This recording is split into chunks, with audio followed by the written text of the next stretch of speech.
Penggodokan nama-nama calon menteri di Kabinet Prabowo semakin hangat. Golkar sebagai salah satu partai koalisi Kim Plus sudah terang-terangan meminta 5 jatah menteri pada kabinet mendatang. Golkar pun memastikan sudah menyiapkan sejumlah nama untuk diusulkan kepada Prabowo. Salah satunya Mutia Hafid. Meyakini Pak Prabowo tahu benar kondisi Golkar yang banyak berisi kaum teknokrat, ya. Orang yang dalam perjalanan karir politiknya itu ditempa dalam aspek-aspek teknokrasi. Jadi andaikan Golkar dapat banyak menteri, ya bukan karena tukar ini tukar itu, tapi Pak Prabowo mengetahui benar bahwa di Golkar banyak orang dalam kategori zaken sebagaimana yang digendaki oleh Pak Prabowo. Oke, jadi benar 5 itu ya Pak? Beberapa diantaranya Menko? Saya berdoa lebih. Oh, okay. Tapi kan kita nggak tahu Pak Prabowo maunya berapa kan. Jadi doa saya ya mudah-mudahan bisa lebih supaya Partai Golkar bisa berkontribusi secara real kepada rakyat Indonesia. Andaikan Golkar dapat banyak menteri, ya bukan karena tukar ini tukar itu, tapi Pak Prabowo mengetahui benar bahwa di Golkar banyak orang dalam kategori zaken sebagaimana yang digendaki oleh Pak Prabowo. Oke, jadi benar 5 itu ya Pak? Beberapa diantaranya Menko? Saya berdoa lebih. Oh, okay. Tapi kan kita nggak tahu Pak Prabowo. Tak hanya Golkar yang secara terbuka sudah menyodorkan nama bahkan menyebut jumlah kursi menteri.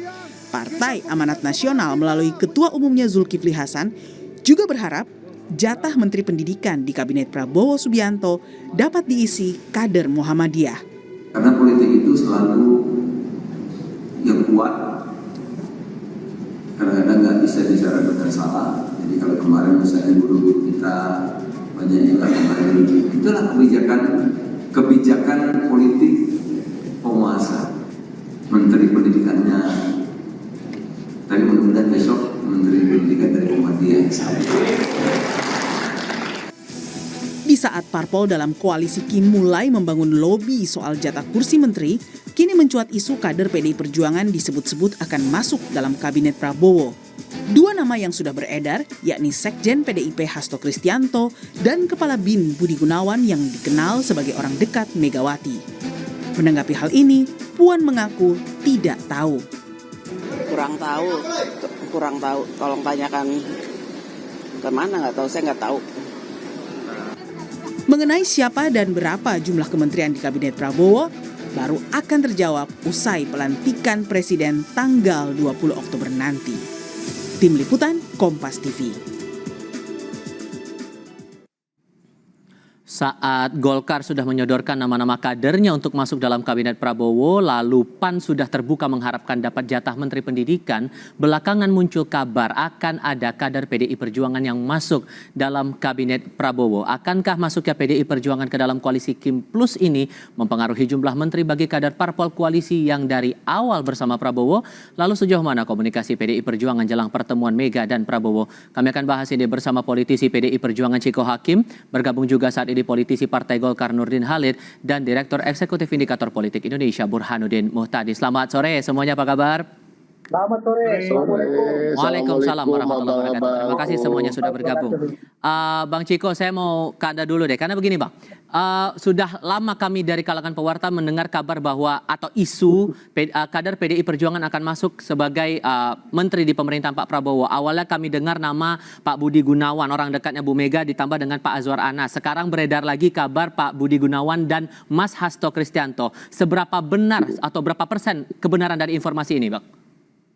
Sampai hari ini kami di internal di PDI Perjuangan sama sekali tidak pernah membahas terkait siapa-siapa yang kemudian akan duduk di kabinet. Nah, ini satu. Yang kedua, yang paling utama adalah kita ketahui bahwa PDI Perjuangan bukan menjadi bagian dari koalisi yang mendukung Pak Prabowo di Pilpres, dan ini juga suatu langkah yang menurut kami lengkap ya, kalau tiba-tiba terus ada kader-kader kami yang menjadi menteri di kabinet tanpa ada pembicaraan-pembicaraan sebelumnya, dan di partai tentunya pasti akan dibahas bila kami akan bergabung dalam pemerintahan atau tidak. Dan sampai hari ini belum ada pembahasan khusus terkait itu di internal kami di PDI Perjuangan masih fokus untuk bagaimana kita memenangkan pilkada serentak, dan kami yakini juga partai-partai lain juga begitu, baik yang berada di Kim Plus atau partai-partai non parlemen sekalipun yang kemudian juga mendukung calon-calon di pilkada. Tetapi pada Oke, silakan lanjutkan, Bang. nggak usah, silakan gimana? Oke, karena begini, dengan pengalaman 10 tahun berada di pemerintahan, sebetulnya masih ada harapan tidak dari PDI Perjuangan di pemerintahan Pak Prabowo untuk bisa berkontribusi lagi untuk melakukan pembangunan-pembangunan yang sebelumnya mungkin sempat belum terwujud di pemerintahan Pak Jokowi sekarang? Ya, itu kan perlu ditanyakan kepada presiden terpilih, karena untuk menunjuk menteri, menggeser menteri, mereshuffle menteri, mengangkat menteri, dan lain-lain adalah hak prerogatif dari presiden yang sedang menjabat. Nah, Pak Prabowo kan akan dilantik dalam waktu sebentar lagi, dan yang patut ditanyakan adalah dari beliau. Pihak kami tentu tidak pernah berusaha untuk menyodorkan diri. Kami tahu diri tentunya ketika Pilpres kita berkontestasi, bukan berarti bermusuhan dalam tanda kutip, karena sesungguhnya kontestasi dalam iklim demokrasi yang sehat itu suatu hal yang biasa, sebuah sistem demokrasi yang sudah kita sepakati bersama juga suatu hal yang biasa, dan setiap partai berada atau di luar pemerintahan sesungguhnya sedang bekerja sama, bahu-membahu bagaimana membangun bangsa ini bersama, dan mengisi tempat-tempat di three branches of government, ya, ada yudikatif, ada legislatif, ada juga eksekutif, dan tidak harus semuanya berada di eksekutif bersama. Kalau di Golkar mendengar isu ini gimana meresponnya, terutama di Kim begitu? Apakah merasa terusik kalaupun betul kabar ini benar bahwa ada kader PDI Perjuangan yang akan bergabung ke koalisinya Pak Prabowo Gibran? Bang Nurdin. Saya kira Kim tidak akan terusik, tidak terganggu, kemudian justru sangat mengharapkan. Kenapa? Karena Pak Prabowo seorang pemimpin yang mengedepankan kerjasama, mengedepankan kebersamaan untuk menciptakan kekeluargaan dalam rangka membangun bangsa ini dengan semangat kegotong royongan. Ini adalah antisipasi dari Pak Prabowo. Itu berarti ada etikat, ada semangat, ada motivasi tinggi membangun bangsa ini dalam suasana kebersamaan, cipta kegotong royongan. Dan PDIP kan prinsipnya sama dengan Jati Bahasa Indonesia, kegotong royongan. Sering kita mendengar dari Pak Hasto, Ketua Umum. Nah, sehingga bergabung PDIP di dalam pemerintahan itu berarti bahwa kita membangun bangsa secara bersama-sama. Dan ini menurut saya adalah merupakan implementasi dan pengamalan Pancasila. Dan Pak Prabowo adalah patriot sejati Pancasila. Kenapa? Kan membangun bangsa ini kita harus berdasarkan nilai-nilai kebangsaan, nilai-nilai Pancasila, khususnya demokrasi Pancasila. Inti demokrasi Pancasila adalah musyawarah mufakat. Nah, oleh karena itu, dan bangsa ini sebetulnya dalam bertata negara, berbangsa, bermasyarakat, kita tidak mengenal namanya oposisi. Tidak ada, yang adalah kerjasama politik, kerjasama membangun bangsa ini. Saya kira itu langkah yang bagus dan tentu kita mengharapkan. Tapi kan sedikit banyaknya ini akan berpengaruh juga pada peran setiap partai politik di kabinet nanti, Pak. Dengan bersama-sama PDIP. Jadi bukan bergabung bersama-sama bangun bangsa ini. Tapi sejauh ini untuk di Kim, sejauh ini untuk masalah peran dari setiap partai di pemerintahan atau di kabinetnya Pak Prabowo Gibran ini, pembagian porsinya bagaimana kemudian, Pak? Tidak ada perang. Ini kita serahkan sepenuhnya dalam dua pilihan politik ketua kami Pak Bahlil maupun sebelumnya Pak Erlangga. Kim itu sangat kompak, sangat solid, dan sepenuhnya menyerahkan kepada presiden terpilih untuk membangun, menciptakan daripada struktur kabinetnya, jumlahnya berapa, nomenklatur seperti apa, dan Pak Prabowo tentu akan melakukan itu dengan berdasarkan kepada visi misinya, janji-janji kampanyenya. Itu yang diwujudkan menuju Indonesia Emas. Nah, oleh karena itu seluruh partai politik yang tergabung dalam Kim itu menyerahkan semuanya kepada Bapak Presiden. Berapa yang dikasih kepada Golkar, berapa pun dikasih, kita tidak akan keberatan dan tidak akan komplain, kita akan minta sepenuhnya, karena Pak Prabowo sudah mengatakan akan membangun bangsa ini dengan kabinet ahli, ya, profesional. Profesional, ya, kita diciptakan dikotomi antara non parpol dengan parpol, ya. Di dalam parpol juga banyak profesionalis, banyak orang ahli dalam parpol itu. Jadi jangan kita mendikotomi antara parpol dengan non parpol dari sisi rekrutmen SDM untuk kabinet yang ada. Mas Burhan, apa yang Anda maknai dari munculnya isu ini? Awalnya kami dengar BG dan Azwar Anas, sekarang BG dan Hasto. Anda memaknai bagaimana kemudian? Tanda-tanda apa ini? Ya, it takes two to tango. Jadi perlu dua orang untuk menari tango. Pertama, memang Pak Prabowo itu punya tendensi untuk mengangkut seluruh kekuatan di parlemen ke dalam kekuasaan. Nah, yang kedua, membuktikan bahwa PDI Perjuangan belum sepenuhnya menutup pintu untuk bergabung ke dalam pemerintahan Prabowo. Dan itu terlihat dari keputusan Rakernas bulan Mei yang tidak secara tegas menyebut PDI Perjuangan sebagai kekuatan oposisi dalam pemerintahan 5 tahun ke depan. Nah, artinya potensi ke arah sana masih terbuka, meskipun bukan berarti ya PDI Perjuangan menutup pintu buat menjadi oposisi. Artinya masih ditimbang. Ya. Dan kalau misalnya itu yang terjadi, terus terang ini data empirik nih ya, Bung Nurdin ya. Data empirik, studi dilakukan oleh para ahli ilmu politik, negara yang tidak memiliki kekuatan oposisi itu kinerja ekonomi dan democratic governance-nya itu lebih buruk. Nah, kenapa lebih buruk? Mudah sekali sebenarnya menjelaskan. Ketika tidak ada oposisi, itu tidak terjadi koreksi kebijakan. Tidak ada alternatif kebijakan yang ditawarkan kepada pemerintahan. Jadi yang rugi bukan hanya publik. Pemerintahan Prabowo juga akan rugi kalau semuanya itu seperti parade, seperti kor, ya, tidak ada suara lain. Dan yang merugikan yang kedua adalah rakyat tidak mendapatkan saluran formal untuk menyuarakan aspirasi yang mungkin berbeda dengan kekuasaan.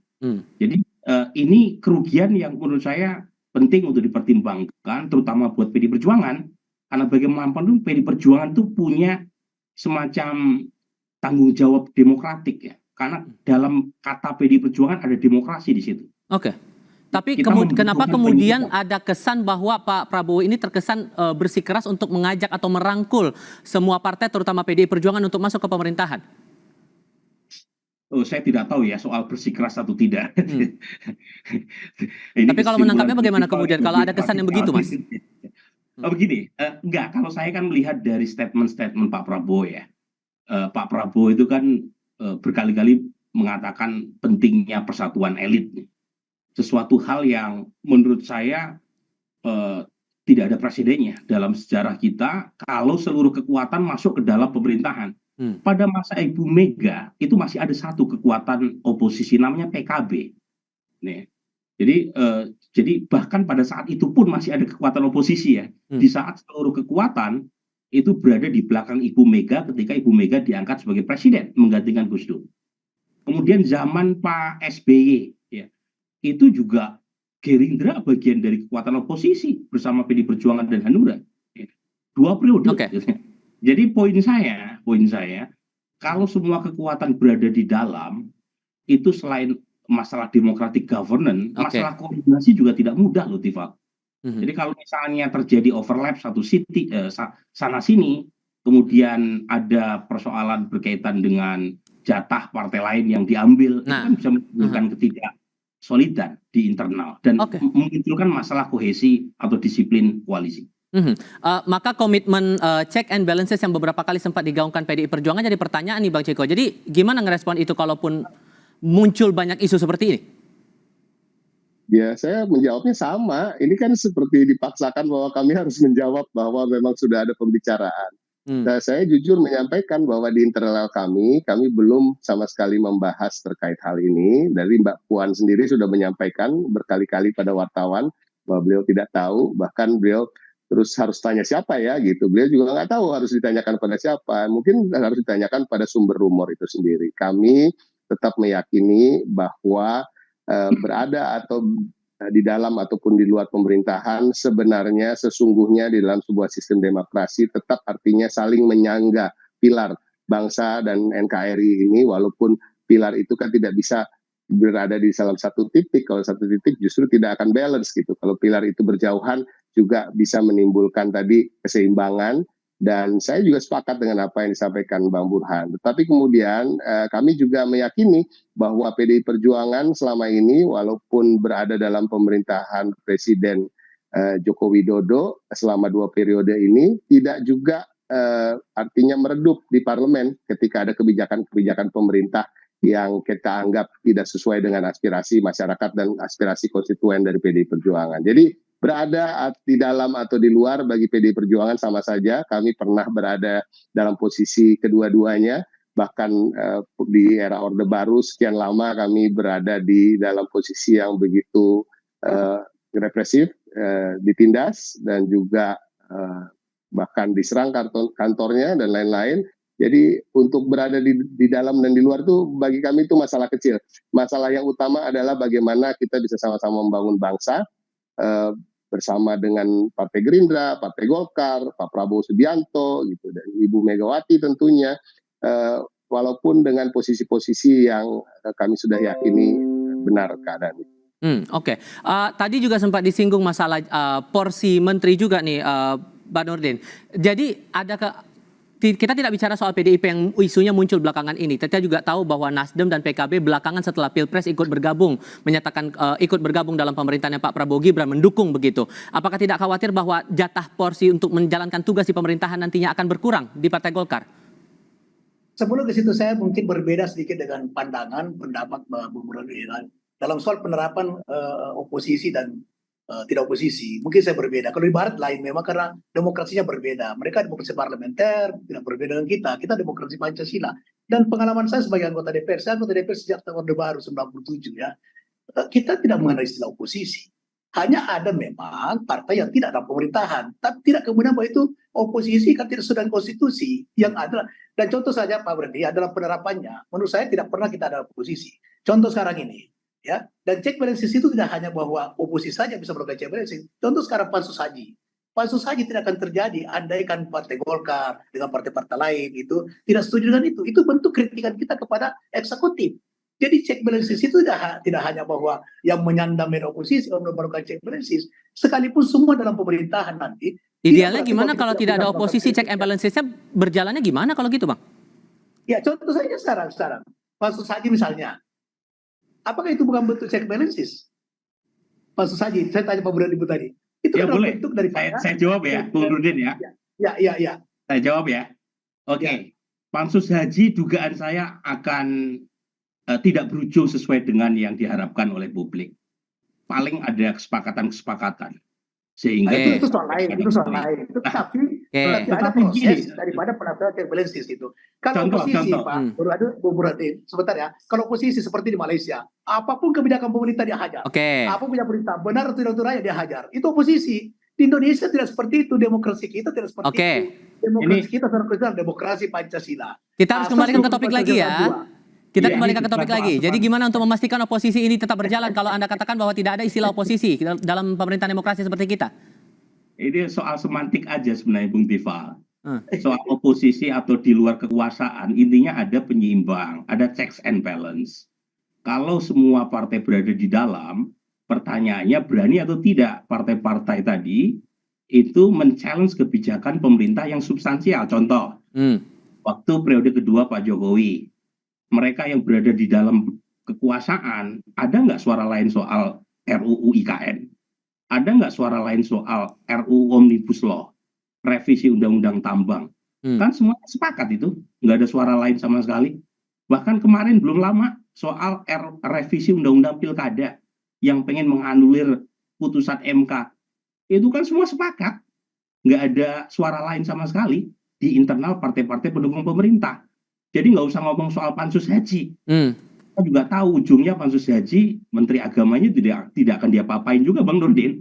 Itu kan soal drama saja di dalam. Tapi ada proses melakukan koreksi terhadap sesuatu program pemerintah tidak berjalan. Jadi kemudian apakah selama ini yang dikatakan misalnya tidak pemerintahan, apakah mereka efektif? Tidak efektif juga. Karena memang konstitusi kita, karakter demokrasi kita tidak seperti itu. Nah, kita ambil contoh zamannya Bung Karno.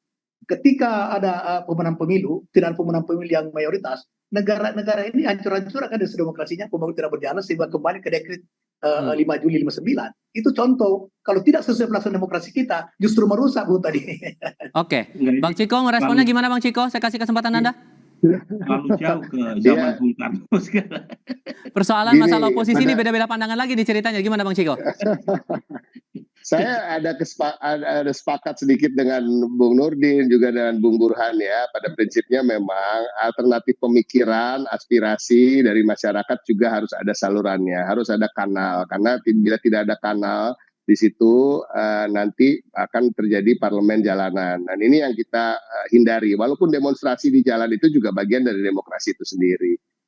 Pada prinsipnya tapi kembali lagi bukanlah tidak mungkin juga partai-partai yang menjadi pendukung pemerintah juga menyiapkan kanal-kanal aspirasi bagi masyarakat di parlemen.